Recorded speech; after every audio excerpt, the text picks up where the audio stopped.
कल आर्थिक उत्तर वैदिक काल में आर्थिक व्यवस्था के बारे में बता रहा था। तो आर्थिक व्यवस्था में हम आगे का टॉपिक देखेंगे। देखिए कि अथर्ववेद में जो है ना सूखे और अति वर्षा के लिए, सूखे अति वर्षा के लिए और कीट से फसलों को बचाने के लिए मंत्रों का वर्णन मिलता है।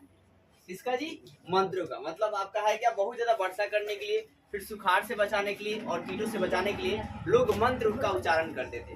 ठीक है ना, क्या मंत्र क्या करते थे, उच्चारण करते थे। तो आप याद रखना अथर्ववेद में आपका है क्या, मंत्रों का जो वर्णन जो है ये किस वेद में मिलता था, तो अथर्ववेद में। मंत्र का उच्चारण किस लिए करते थे, सुखाड़ के लिए, ज्यादा वर्षा के लिए और कीट से फसल को बचाने के लिए। फिर आपका है क्या, अथर्ववेद में ही पहली बार नहरों को भी चर्चा में लाया गया। तो आपका है क्या, पूछ लिया जाएगा कि पहली बार नहरों का चर्चा जो है किस वेद में मिलता है, तो अथर्ववेद में मिलता है। किस काल में, तो उत्तर वैदिक काल में। ठीक है, और आपका है क्या, नहरों के लिए क्या कहा गया, कुलिया या कुलहा। ठीक है, कुलिया या क्या कहा जी, कुलहा कहा गया। ठीक है, मतलब नहरों को उत्तर वैदिक काल में क्या कहा गया, तो कुलिया या क्या जी, कुलहा कहा जाता था उस समय में। फिर क्या, इसके अलावा वाजसेनी संहिता में, वाजसेनी क्या जी संहिता में 4, 8, 12, 24 डबल करते जाइए, 4, 8, 12 और क्या जी 24 बैलों के द्वारा जुताई किया जाता था।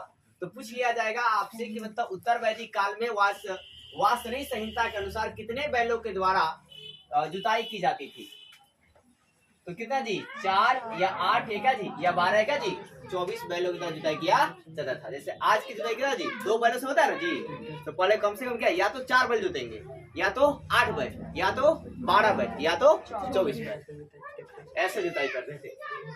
उस जमाने में ट्रैक्टर नहीं ना था सर, तो 24 बैल एक साथ मतलब ऐसे उसको मॉडिफाई किया जाएगा लाइन से, सब में हर रहेगा, हर 2 में एक हर रहेगा, हर 2 में एक हर रहेगा, चलाने वाला एक ही इंसान रहेगा उसमें। अब देखिएगा सतपथ ब्राह्मण में जुताई के लिए वपन क्या जी, वपन शब्द का प्रयोग किया गया। सतपथ ब्राह्मण में जुताई के लिए कौन शब्द प्रयोग किया गया, वपन। शब्दों को आप ज्यादा याद रखेंगे क्योंकि सतपथ ब्राह्मण में जुताई के लिए किस शब्द का प्रयोग किया गया, वपन शब्द का प्रयोग किया गया।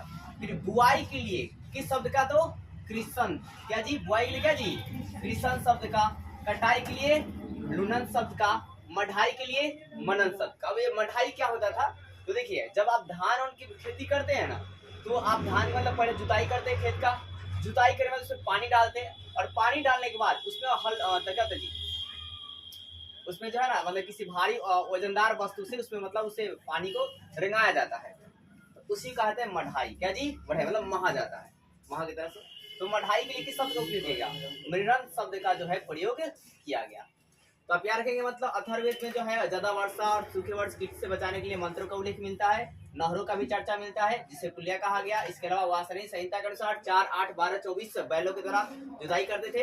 और सतपथ ब्राह्मण में जुताई के लिए वपन शब्द का, बुआई के लिए कृषण शब्द का, कटाई के लिए नुनन शब्द का और मदाई के लिए मिन्नत शब्द का जो है प्रयोग किया गया था। फिर आगे देखिए तैत्तिरीय संहिता में 2 बार फसलों को उगाने का जो है उल्लेख मिलता है। तो पूछा जाएगा कि मतलब उत्तर वैदिक काल में जो है कितनी बार फसल उगाई जाती थी, 2 बार। ये जानकारी किससे मिलती है, तो तैत्तिरीय संहिता से। तैत्तिरीय संहिता की किताब है। फिर इस प्रकार उत्तर वैदिक काल के लोग कृषि को अत्याधिक महत्व दिए। उत्तर वैदिक काल के जो लोग थे वो ज्यादा महत्व किसको दिए जी, कृषि को दिए। और जो ऋग वैदिक काल के लोग थे वो ज्यादा महत्व किसको दिए, पशुपालन को दिए। और देखिए ऋग वैदिक काल में भूमि दान, तो है क्या भूमि दान का कोई उदाहरण या कोई उल्लेख या कोई परिमाप जो आपका परिणाम है वो नहीं मिलता है। तो ऋग वैदिक काल में भूमि दान का कोई उल्लेख नहीं मिलता है क्योंकि उस समय निजी संपत्ति जो है नहीं थी। इससे पता चलता है कि निजी संपत्ति पर्सनली जो है ना भूमि क्या था, किसी का नहीं था। जिसको जहां मन करेगा वो आपको बोता था, वो अपना जो अनाज को उत्पादन करता था।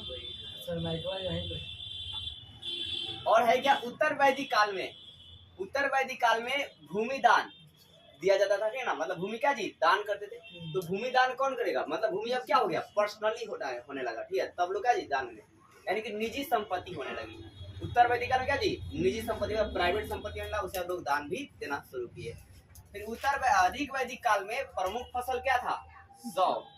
और क्या था जी अनाज के ढेर। और अनाज के ढेर को क्या कहा जाता था, धान्य सब। क्या जी धान्य सब का प्रयोग किया जाता था। और उत्तर वैदिक काल में प्रमुख फसलें कौन थी? गेहूं थी, चावल थी, धान थी, सरसों थी, जौ थी। और पूरे वैदिक काल में भाई साहब कौन कौन मिल जाएगा आपको? जौ। जौ दोनों में है कि नहीं जी? फिर धान भी है। अब देखिए गेहूं आपका उसमें नहीं था, याद रखिएगा। अरे तो गेहूं को क्या कहा गया? गोधूम। क्या कहा जी? गोधूम कहा गया। गेहूं के लिए किस शब्द का प्रयोग किया गया? गोधूम शब्द का प्रयोग किया गया। और चावल के लिए व्रीहि शब्द या तंदुल शब्द का जो है प्रयोग किया गया। चावल जो है ना, व्रीहि है क्या जी? तंदुल शब्द कहा गया। धन को शाली कहा गया। धन क्या कहा जी?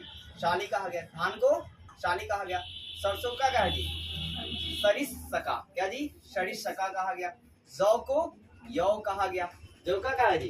यौ कहा गया। फिर ये आपका जो गेहूं और जो चावल का इसका साक्ष्य जो है कहाँ से मिलता है?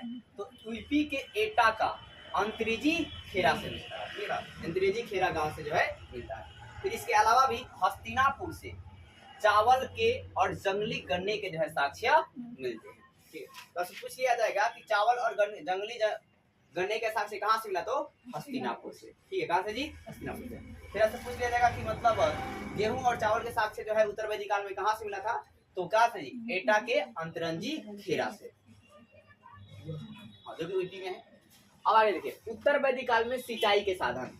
तो उत्तर वैदिक काल में सिंचाई के साधन को मतलब है क्या कि क्या थे? तो एक था स्वयजा। क्या जी? स्वयंजा। तो स्वयंजा का मतलब क्या होता था? सिंचाई कैसे करते थे? वर्षा का क्या जी? जल और क्या? नदी के द्वारा। वर्षा के जल से पावर सिंचाई करना और नदी से सिंचाई करने को क्या कहा जाता था शॉर्ट फॉर्म में? तो क्या जी? स्वयंजा कहा जाता था। इसी प्रकार खनिता। क्या जी? खनितमा। तो खनितमा जो है ये कैसे सिंचाई होता था? कुआं से सिंचाई करना, चाहे तालाब से सिंचाई करना, चाहे नहर से सिंचाई करने जो प्रचलन है उसे क्या कहते थे? खनितमा जो है कहा जाता था। सवाल ऐसे बन जाएगा कि उत्तर वैदिक काल में कुआं या तालाब या नहर से सिंचाई करना को क्या कहा जाता था? तो क्या जी? खनितमा था। फिर वर्षा का जल या नदी सिंचाई करना क्या कहलाता जी? स्वयंजा। यहाँ यार रखिए, यहाँ पर नहर है और यहाँ पे क्या जी? नदी है। नदी बड़ी होती है नहर से। और नदियां अपना मार्ग खुद बनाती है और नहर का मार्ग को मानव के द्वारा बनाया जाता है। और देखिए क्या उत्तर वैदिक काल में फसल कितने प्रकार के होते थे? 2 प्रकार के। एक होते थे कृष्टि पचा और एक होता था अकृष्टि पचा। कृष्टि पचा मतलब कृत्रिम फसल। क्या जी? कृत्रिम फसल मतलब जो जिसे मानव उगाएगा, मानव जुताई करेगा, बुआई करेगा, ठीक है ना, उसके बाद उसको फसल प्राप्त होगी, उसे कहा जाएगा कृष्टि पचा फसल। और आपका है क्या कि मतलब जो अकृष्टि फसल था ये प्रकृति के द्वारा ही आपको जंगलों से प्राप्त होगी, उसे कहा जाएगा अकृष्टि पचा फसल। तो प्राकृतिक रूप से प्राप्त जो जंगलों से प्राप्त फसल होता है उसे क्या कहते हैं? अकृष्टि पचा फसल कहते हैं या प्राकृतिक फसल कहा जाता है।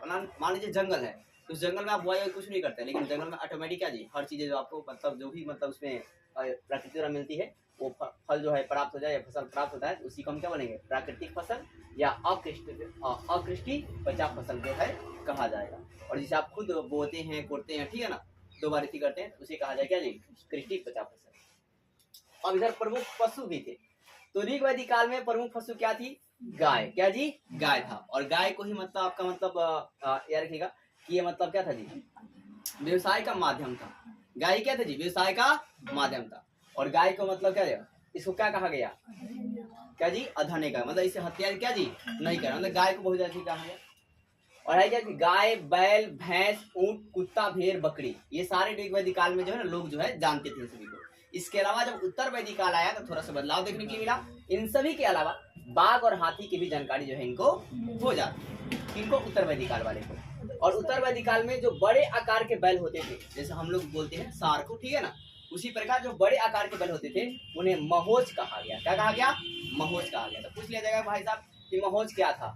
उत्तर वैदिक काल में महोज का मतलब क्या होता था? तो बड़े आकार क्या जी? बैल होता था। या उत्तर वैदिक काल में बड़े आकार बैल को क्या कहते थे? तो महोज कहते थे। ऐसा सवाल बन जाएगा। अब शिल्प और उद्योग के धंधे। तो देखिए ऋग वैदिक काल में जो है व्यवसाय था वो आपका कर्म पर आधारित था। किस पर जी? कर्म पर आधारित था। लेकिन जैसे उत्तर वैदिक काल आता है उसमें मतलब परिवर्तन आती है, वो क्या था? जन्म पर आधारित हो जाता है। और जैसे कि आप उदाहरण समझिए कि वासनई संहिता और तैत्तिरीय ब्राह्मण के अनुसार, ठीक है ना, वासनई संहिता और तैत्तिरीय ब्राह्मण के अनुसार मतलब इनको क्या कहा गया? जैसे है कि आप बुनाई करने वाले को कटरीकार कहा जाता था। क्या कहता जी? कठरीकार कहा जाता था। टोकरी बनाने वाले को क्या कहते थे? विदलकार कहते थे। फिर कुंभकर जो मतलब मिट्टी उट्टी का पात्र बनाएंगे, ठीक ना, शिल्प बनाएंगे, उसे क्या जी? कुलाल कहते थे। क्या बोलते थे? कुलाल कहते थे। और जो रंगाई का काम करते थे उन्हें क्या जी? रजतरई कहते थे। क्या जी? रजतरई कहते थे। जो रंगाई काम करेंगे रजतरई कहलाएंगे, रंगाई काम करने वाले रजतरई कहलाएंगे। फिर जो आपका रस्सी बनाने वाले होंगे वो क्या करेंगे? रज्जु सर्प कहलाएंगे। रज्जु क्या जी? सर्प कहलाएंगे। सर्प जो है रस्सी जैसा होता है, सर्प भी क्या होता है? रस्सी लंबा होता है ना जी। बढ़ई क्या कहलाते थे? तक्षण कहलाते थे। बढ़ई क्या जी? तक्षण कहलाते थे।